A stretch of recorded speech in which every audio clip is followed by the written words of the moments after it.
5 minutes too late, the life you never lived.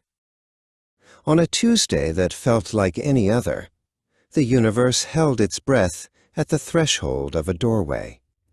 Elias, an architect of grand visions, reached for his keys. In one world, his fingers brushed the cold metal immediately. In another, they found only empty air and a stack of overdue mail. This was the fracture, the silent snap of a timeline dividing. Version A, Elias stepped out into the crisp morning air with time to spare. He walked with the rhythmic stride of a man who owned the pavement. He arrived at the glass-towered headquarters 10 minutes early, using the quiet moment to watch the city pulse below him, his blueprints tucked safely under his arm like a king's decree. The meeting was a masterpiece of persuasion. Elias spoke of light and steel as if they were poetry. Mr. Thorne, the city's most formidable developer, watched him with keen interest. When the presentation ended, the silence was broken not by critique, but by the sound of a pen meeting parchment.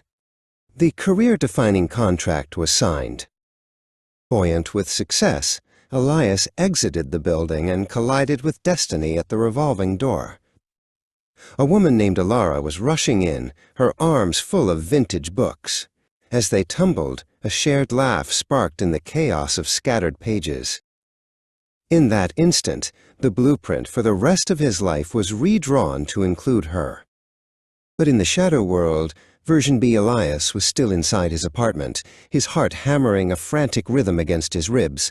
He tossed aside magazines and cushions, his face flushed with the heat of a rising panic. 5 minutes. The keys were finally found, buried beneath a stray glove, but the clock had already moved on. He reached the boardroom breathless, his tie askew, only to find the heavy oak doors closing. The receptionist, a woman named Sarah, looked up with a mask of professional pity. "I'm sorry, Mr. Thorne has moved on to the next candidate," she said. The contract, and the future it promised, vanished behind the click of a latch. Wandering the streets in a daze of failure, Version B Elias reached the intersection of 5th and Main. Because he was exactly 5 minutes late, he was there to see the heavy truck veer off course. The screech of metal and the shattered glass became a permanent ghost in his mind, a trauma that would tether him to the ground for years to come. A decade drifted by like gray smoke. Elias took a job in a firm that designed nothing but functional boxes. He sat in a cubicle that smelled of stale coffee and fluorescent humming. The man who once dreamt of cathedrals now spent his afternoons calculating the load-bearing weight of parking garage ramps, his spirit muffled by the walls of his own regret. 20 years after the morning of the keys, the two paths converged at a park bench beneath an ancient oak tree. Version A, Elias, arrived in a tailored coat, his hand still warm from the touch of his wife. Version B, Elias, arrived in a frayed jacket, his pockets heavy with the weight of what if.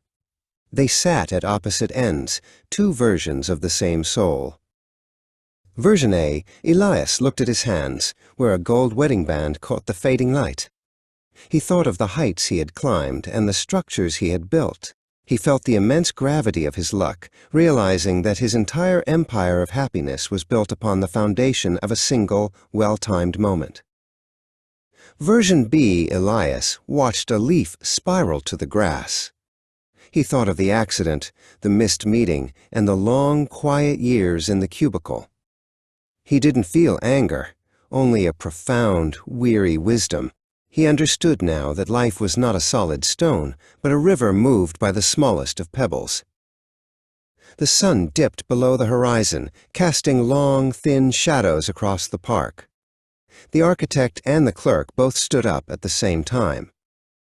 They walked away in different directions, disappearing into the twilight. The bench remained, a silent witness to the 5 minutes that make a life, and the many lives we never get to lead.